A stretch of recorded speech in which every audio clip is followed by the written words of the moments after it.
I'm just gonna let you gloat for a second. I'm just gonna give you the floor to just gloat right off the bat. Just get it out of your system.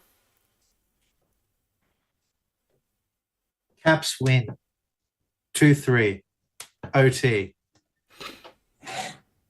Yeah, baby. We got a board and everything. So this was I don't know where I should keep this slide. Maybe just for It's a little my, ominous. I kind of like saint it. like. It kind of works. Yeah. Well, I think this would have been a bit more appropriate if Ovi had finally gotten his 801th goal.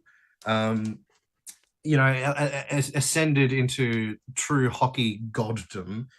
But because he hasn't, I will turn it off and put it on the floor because I don't want to hold it anymore. Uh, Hello, everybody. Welcome to Game Over Ottawa. I'm joined by my buddy Sam. You may remember from the first show that I did on my own without mod. It was the first game that I hosted with the guest in my bedroom back when he was visiting Canada, and now neither of us in Canada, and that's sad. But that's good because we're both very far away from the Ottawa Senators, and I don't want to be near them right now. Sam, how you Miss doing, the buddy? Ottawa weather. How's I'm missing the Ottawa weather. Let me tell you, it is so bloody hot here. really? Oh yeah, like I'm very nervous about what my camera shows because I've had to keep things light. I'm just going to leave it at that to beat the heat here. But you'll not see anything wasted down. Okay, I appreciate that, and I'm sure the viewers at home also I'll also let them appreciate that. imagine it. Yeah. Robert in the chat, Sam's back. You're damn right, Sam is back, and he's here to carry the show because I am dead inside. So, before we get too far into it, I'm just going to throw out a quick word from our lovely sponsor. Think you know what way it's going to go? Make your bet with Sports Interaction. Whether it's hockey, football, or basketball, Sports Interaction has you covered. Bet pregame, live and play, or on one of our many prop bets, Sports Interaction makes it easy to deposit, play, and cash out. Join now and see all sports betting has to offer. Want to bet? Head to sportsinteraction.com/SDPN. That's sportsinteraction.com/SDPN. 19 plus. Please play responsibly. Words to live by. Play responsibly. Tell you, let's do a little heads or tails. For what? Sports betting. Okay, heads or tails? Oh, am I calling? Yeah, Heads. heads. All right. So this is actually a beer cap and not a coin. So I'm going to decide what's heads and what's tails Okay. now. All right. It was tails. Sorry, man. I was so close. I was really close that time. You should have been more responsible, and now I own your house. Oh no. Speaking of owning someone's house, the Capitals came into Ottawa and they kicked the landlords out. They said, no, we're going to put our feet up here. And you know what? They did put their feet up a bit because while I am happy with the win, bit of a low energy game. Are you okay? Are you happier that you saw so Sam and I went to the last Sens Caps game in person. Are you happier with a high energy loss rather than like a boring win in person? Like are you happy with the game that we went to? Honestly, it's tough to say because I mean, you saw me after that game. I was sooking like a 3-year-old. Oh yeah, like I'm an silent the whole absolute car ride home. Yeah. No, I wasn't silent. I opened my mouth to complain. A couple times. It was... Yeah. No, I like to think I pushed the lines of bad sport. Like I didn't go over it, but you can tell I wasn't too happy. But no, that was a very, very exciting game to watch. And I did genuinely love just being there. And even if you don't come away with a win, it's still just it feels like a little part of history. My own personal history has changed. Yeah, so that you can't top your first time seeing your team play. Yeah, definitely, I would say it's better than a high energy loss is better than a low energy win. Yeah, and this game too, it was a part of history. Ovi got the most shots in NHL history. That's true. But that's not what we came to see. No, you know, that's not the record that we thought we were going to see. But well, not the record, but like a place in the standings of said record. Like when Ovi hasn't scored in a few games, and then he's about to play the Sens, like And my co-host Maud, I yeah. believe she mentioned that Ovi also scored his 500th goal against the Sens, which sounds about right because that's what the Sens do. You score your milestone goals, whether it's number 500 or the first one. It's one or the other. They So like to be in the record books. yeah. Lindsay in the chat says, "Can Sam give us some heat? I touched a light switch by my window and it's freezing cold. You want to donate some of that?" Yeah, give it. Yeah, he's out in the cold United Kingdom tundra, and he could really use it. Here's some heat, by the I way. I'll appreciate that, just buddy. It's not yeah, I'll that bad, radiate it honestly. towards you. Like I think the other day it was like 14 degrees out here, so I was like, I'm cool with this. But it was much cooler today, cold and wet. It is consistently getting hotter and hotter every year. I don't know why, but it is causing me to stick to my chair. I will, since you can't get out of the chair and you are stuck in this confined area. How about you give us that game recap? Because I see you've got your very fancy board behind you. For those listening on Spotify and wherever else, I'm sorry, but actually, what? Hold on, let me do some editing on the fly. Let me just readjust the frame here just so I can get as much of the board in as possible. All right, go for it, buddy. Let's see All this right. board. So we have the mighty Washington Bird, and the silly Roman. He's done his best, but you can see he's got a little snot bubble because he's sad because he lost. Okay, But that's yeah. that's okay. That'll happen. And here we go. The breakdown here. All right. You can just call me a hockey mate, not inspired off anyone in particular. No one's videos with a whiteboard have inspired him whatsoever. No, So I haven't even seen them. What are you talking about? Michael Bublé, who? Uh, the people who are fans of the purple I'm referencing will get that. So the Senators, they started off with the scoring. Alex DeBrincat. Now he took it was a really fun shot to watch, actually. I think it was probably the best goal of the game. That man was playing baseball, yeah. deflecting the puck like halfway towards the blue line. You don't really see deflections like that a lot. So that was that to me. That was fun. That assisted by Holden and Pinto, that was the goal of the game for me. Next off, Kuzi, we got a little. I can't remember that one as well. I think that was a 5-hole goal against I think I Talbot. repressed every Caps goal, so it's up to you to really give the story. Well, it was a very high pressure situation for Talbot. That man went bloody lights out. He faced 40 shots, saved 37 of them. That is an effort you cannot criticize. Like that man is he got the second star of the game. Perhaps should have gotten the first. And I say that as a bloody Caps homer. Right. But yeah, no, Talbot is probably my first star of the game. So that Kuzi goal, assisted by Ovechkin and Carlson. Carlson is someone who's very controversial for me. So I'm going to leave it at that. Ovi, though. Love me an Ovi. Yeah. That was his first assist of the night, and it was a very, very good feed. Right after that, we had Milano basically stealing the 801, stealing a little bit of Caps history. He kind of did, didn't he? That was probably going to go in. That looked like a safe bet to go in. Yeah, like it wasn't supposed to be a pass from Ovi. That was a shot that was going in, but Milano touched it at the last second, so he got his. I think it was his 6th goal of the season at that point, but it did give Ovi his second primary assist of the night. So he's not just a goal scorer, folks. He's a multi-assist man. And it is important to note that Sam and I are able to bond over Ovechkin points because in the fantasy league that we're in together, Sam has Ovi, and in the other fantasy league I'm in, I have Ovi.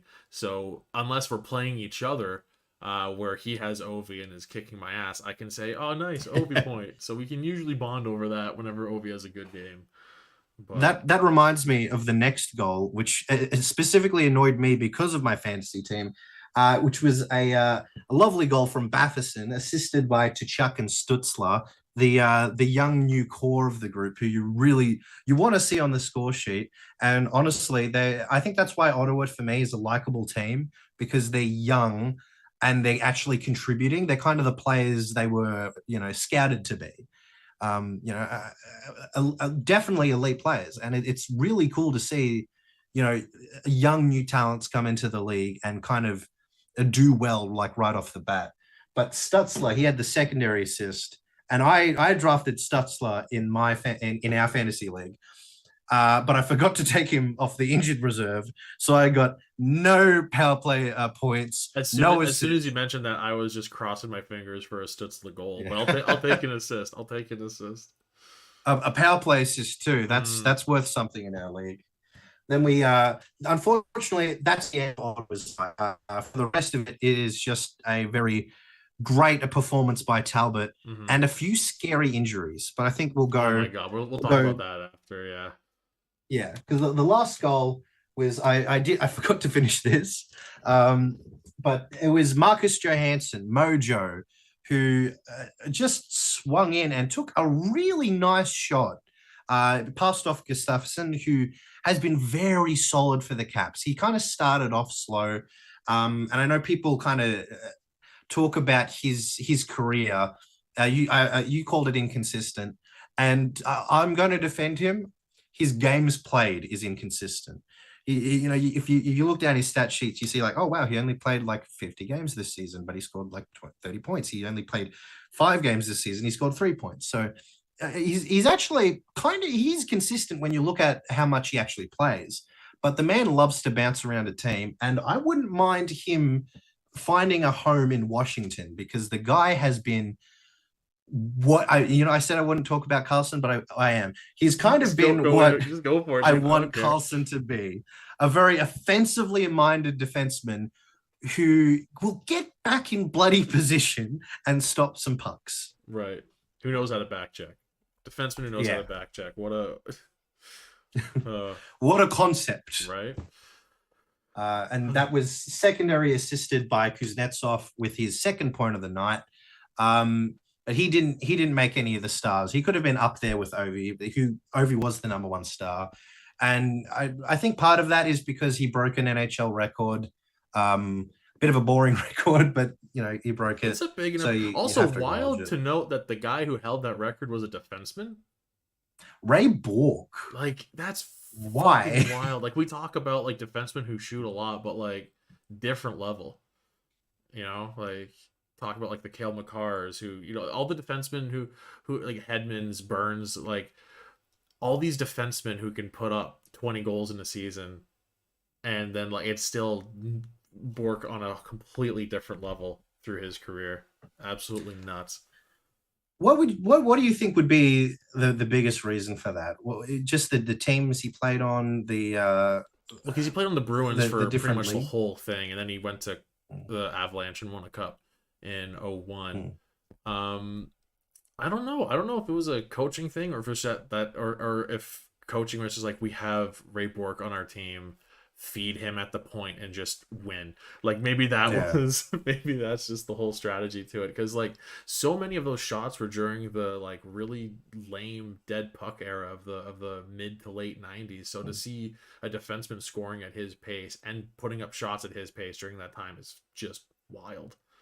So that absolutely the fact that a defenseman held the record for most shots in the NHL for about 20 years, that's impressive. That's wild. And Ovi is probably gonna put a few hundred more on there easily. So I would think so. Yeah, because Ovi's good for what, 250, 300 shots a season at least, right? Like he's got to be in that range. Yeah, around about there.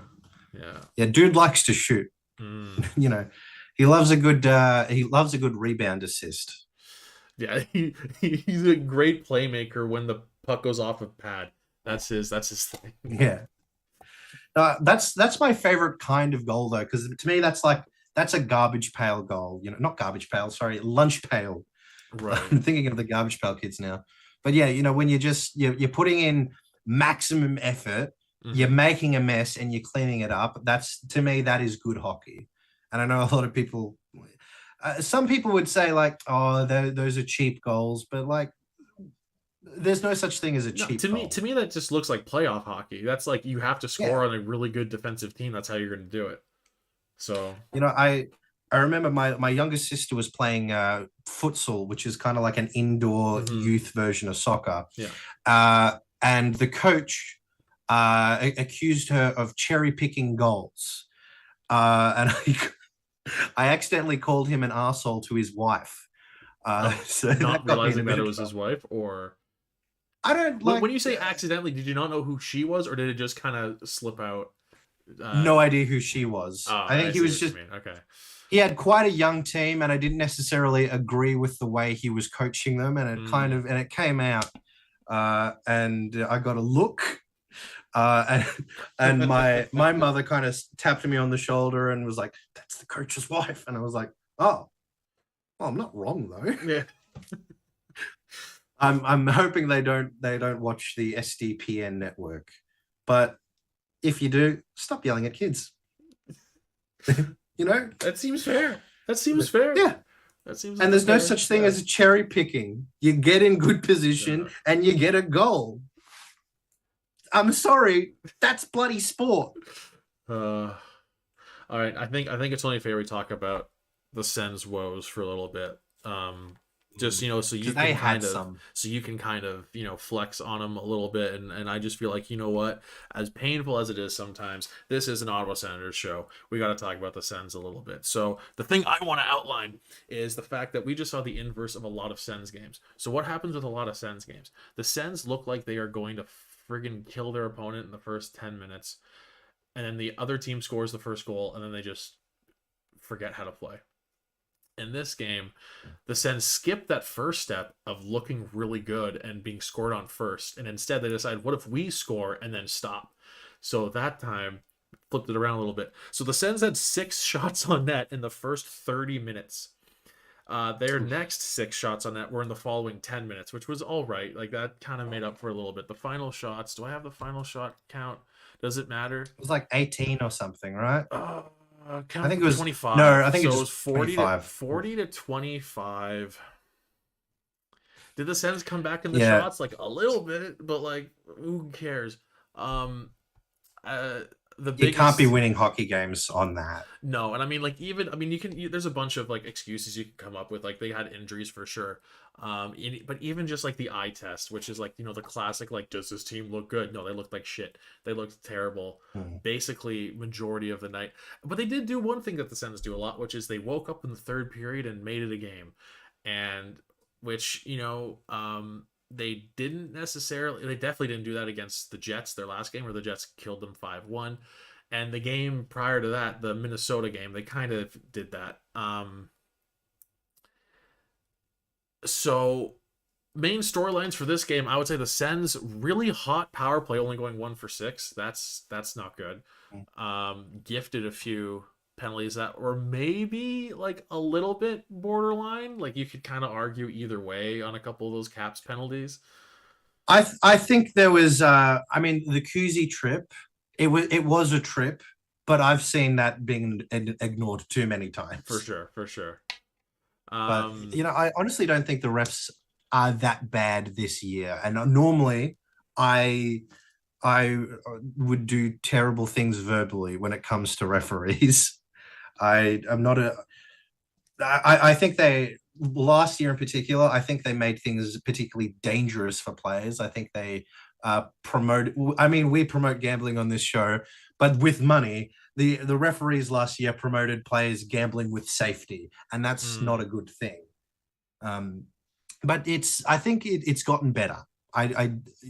Just from the eye test, yeah, it hasn't been as egregious, but there were a 100%. few that were a bit soft. But I honestly, I prefer soft to ignored. Yeah, I'll take more penalties than none.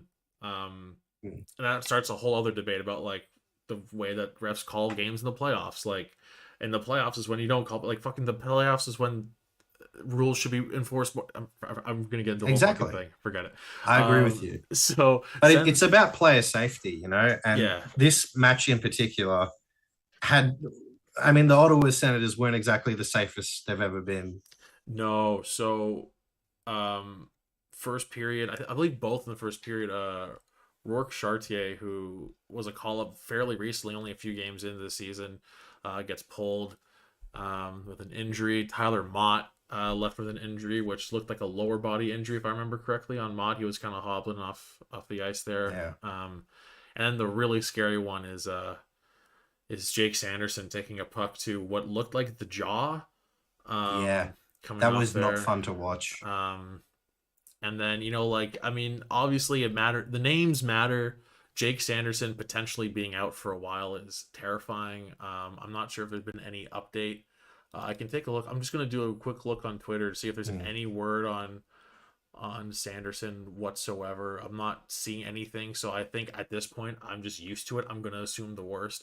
We'll just say like maybe like say it's like a broken jaw or something and he's out for like a few weeks. That cripples the defense on the Sens.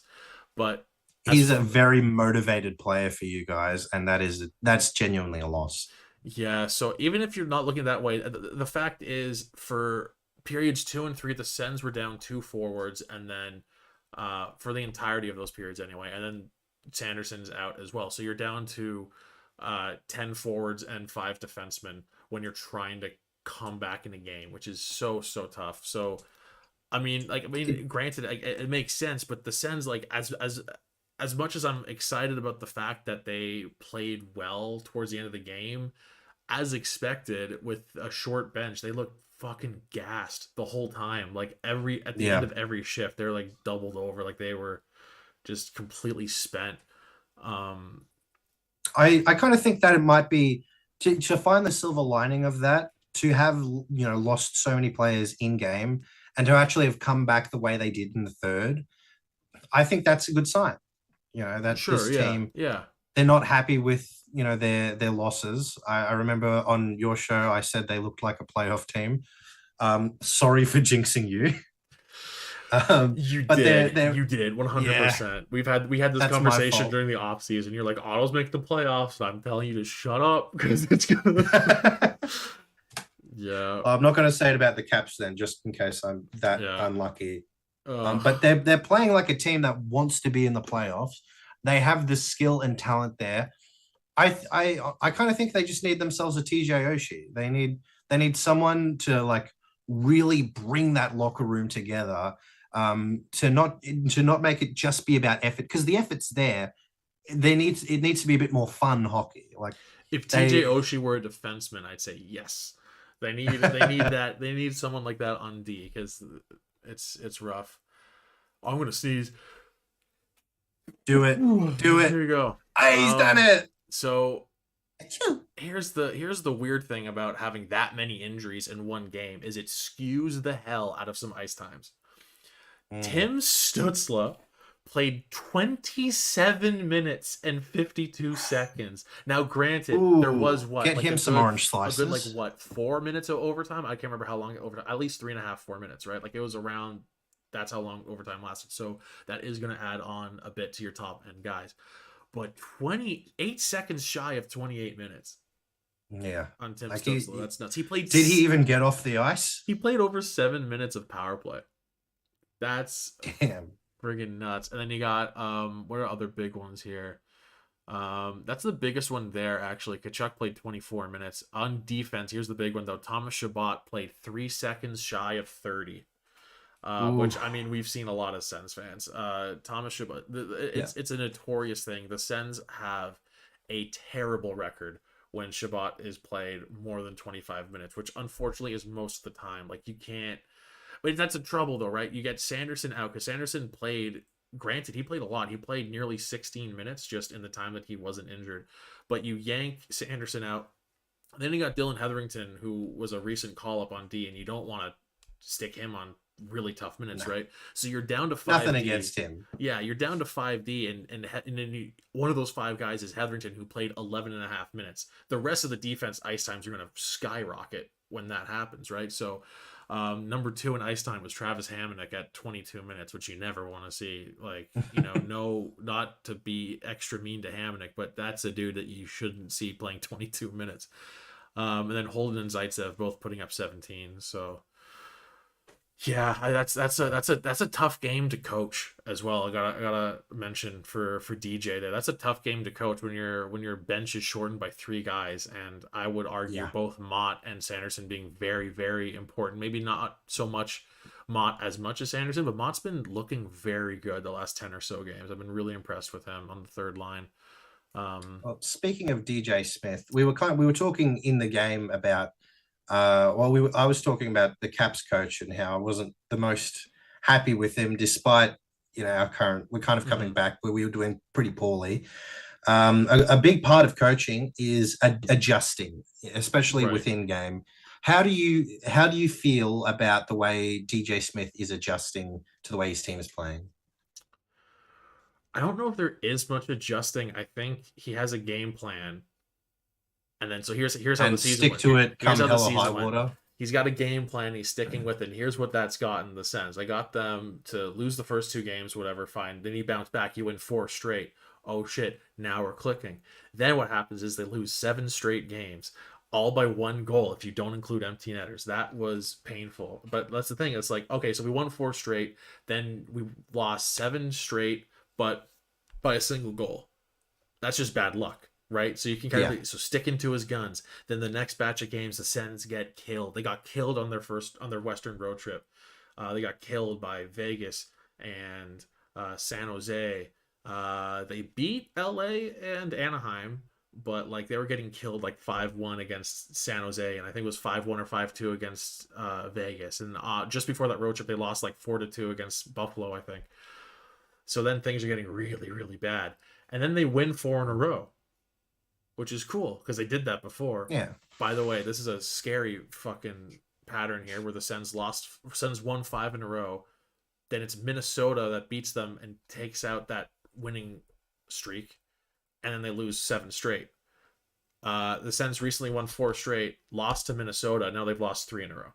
So I hear that Minnesota after the game they come by the locker room, their towels around their waist and be like, "Well, look at the little Senators," and they just like they ruin the confidence. the whole room is shot. They got to take a good few Yeah, weeks before they're back to it. I guess that's what happens. what you So doing, here's eh? my question to you, actually, from your question. So your question being, how do you find DJ like adjusting? I don't think he's really doing. I think he's just sticking to his guns and sticking with his game plan because sometimes it looks awesome, sometimes it looks like the Sens are a bounce away from winning any single game. Sometimes they get killed. I don't think he's actually making any adjustments. I think he's sticking to his guns, and like for better or for worse, the team is what 14, 16 and 2 now, so like close to 500, but that's not good enough. In your I think if opinion, you put it on, oh sorry, as I was saying, in your opinion, this is gonna. I'm getting real depressing with it here. What what's worse, in your opinion? And I'm gonna weigh in because I haven't decided yet. I need your opinion to help me with this. what's worse What's worse, losing seven straight games by a single goal and or forcing child poverty? yeah, and feel like That one. there's hope and feel like every game your team has a chance, or just getting blown out and being like that's fine. Be just accepting the fact that your team sucks and having all the hope just completely drained out of you. Like I can't decide because losing by one goal is so much more exhausting. But you know what I mean? Aren't Like you excited to be watching hockey again, though? oh, just in general, yeah. I mean, I love Yeah, watching hockey. I mean, fucking, I'm up watching games that start at midnight in England. Like, I must like hockey, you know? yeah. But like the hope there, like it makes staying up for those games a little easier, right? And like some of the best movies in the world make you cry, make you feel bad, but that's the experience. Right. So I don't know if you're just used to like, oh, my team sucks, they're going to lose. You know, there's almost a what's the point kind of ism But to there's it. also a freedom of So like, hey, if they win, that's a bonus. I'm just gonna sit here with like having no expectations. I gotta tell you, being a fan of the Sens for the last however long, the last 5 years, as painful as they have been, there's something about going into a hockey season with no expectations and just being excited that Josh Norris put up 35 goals in 50 some games. Like there's something to be said about happy little like not accidents, but uh, like surprises. And you can but do latch those onto these small surprises things. feel do they feel as good though? No, I think happy little surprises like that feel the good from that is better than losing with expectations. Like the good outweighs how bad losing with expectations is. I think because I'm also Mm, a Toronto Blue Jays fan, and for a long time there was like no yeah. expectations, and that was fine every year. I was like, I'm just gonna watch some baseball and enjoy it. But now that both my teams are good, with playoff expectations to at least some extent with Ottawa, clearly, there's like Toronto Blue Jays are supposed to win their Mm. divisions. That adds a whole new level of stress. With the Sens going into the season was supposed to be like playoffs would be fun. It'd be a bonus, but I think it's just the fact that like I think the Sens record right now is exactly where a lot of people expected it to be. And I think for Sens fans, it's a matter of like, but they're so close so many times and things just aren't clicking. And we know as a fan base that this team should be better. And there's this added frustration where like, I don't know. I'm just rambling at this point. Was it? I know. Well, I wouldn't want to speak for you, but I'm pretty sure you think that they're just missing one defenseman, one really good defenseman, and that would right the ship. Or am I wrong? Like To be a real what's causing this contender, boat to sink? to be Yeah, a real what gets them contender, over they the line? need they need for sure they need a top four defenseman.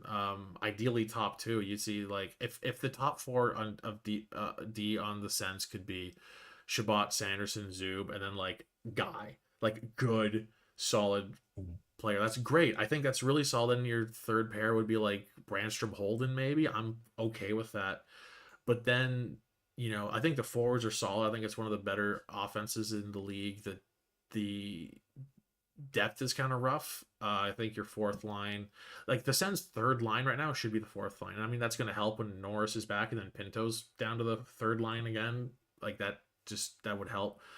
But then the other issue is that like as great as Talbot looks every so often, he's not nearly consistent enough. So the Sens need another legit top four defenseman, at least consistent goaltending. I don't need Talbot to put up a 925 every night like he did today, but like give me a consistent 915 goalie, with an upgrade on defense and maybe a little bit of forward depth. So the Sens are like a few pieces away, I think, but I don't know. I don't know how much I would take. Like I did say, Talbot was, he had a 40 shot night, and he did very very well. Mm-hmm. Um, Oh man, he looks but lights out like every other game. Like he's incredible every other game, and then he'll let in like whatever it was the other night, like 3 goals on 10 shots or something. Like it's just kind of one of those like back and forth a yeah, little bit.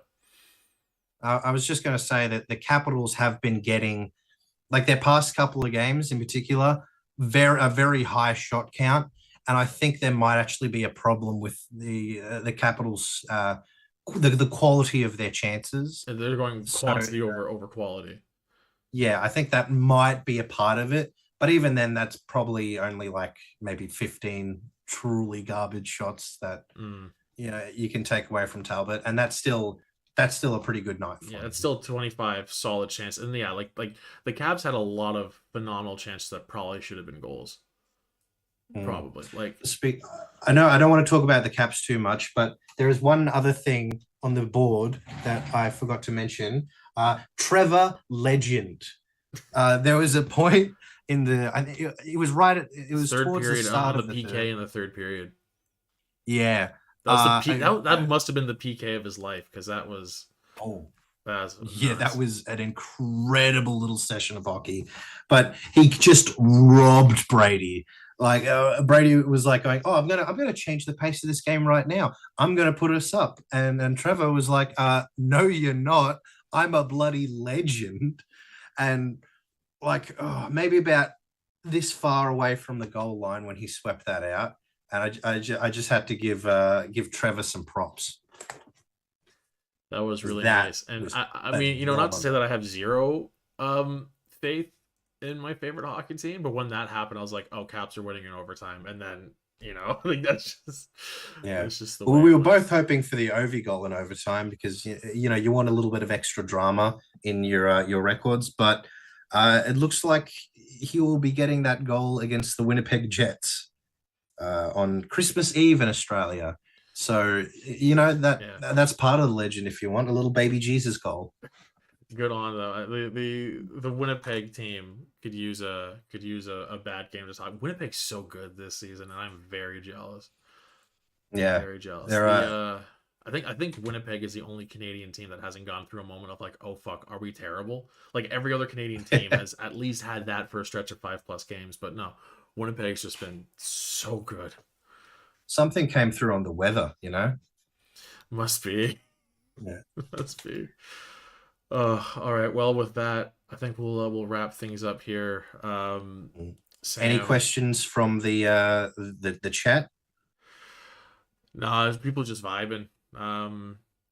Which is Nice. understandable. It's the Sens losses usually don't have the biggest turnout, so we whenever the Sens lose, I'm like, let's just see how far we can derail this show and talk about anything but hockey. But we stayed on topic pretty well this time. So thank you everyone for tuning in, and remember to share this around, like and subscribe to SDPN on YouTube.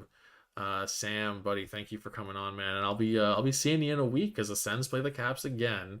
I believe. When is that? Is that Thursday? Is that 2 Thursdays in a row? As far as like I'm not a calendar, Charlie. Oh, I am the calendar. Let me check. The Sens play the Caps. I'm stalling. Yes, Thursday. Also, the Thursday. game tomorrow has been it. postponed. So this is the last Sens game before Christmas. So Merry Christmas, everyone. Happy holidays. Happy New Year. I'll see you before the New Year, but I'm going to say it anyway. Thanks again, everyone, for tuning in. Thanks again, Sam, for coming on. Lovely having you, and I'll see you again for my next show. Thank you. Love you all. Mwah. See you, everybody. Game over! Powered by Sports Interaction, Canada Sportsbook.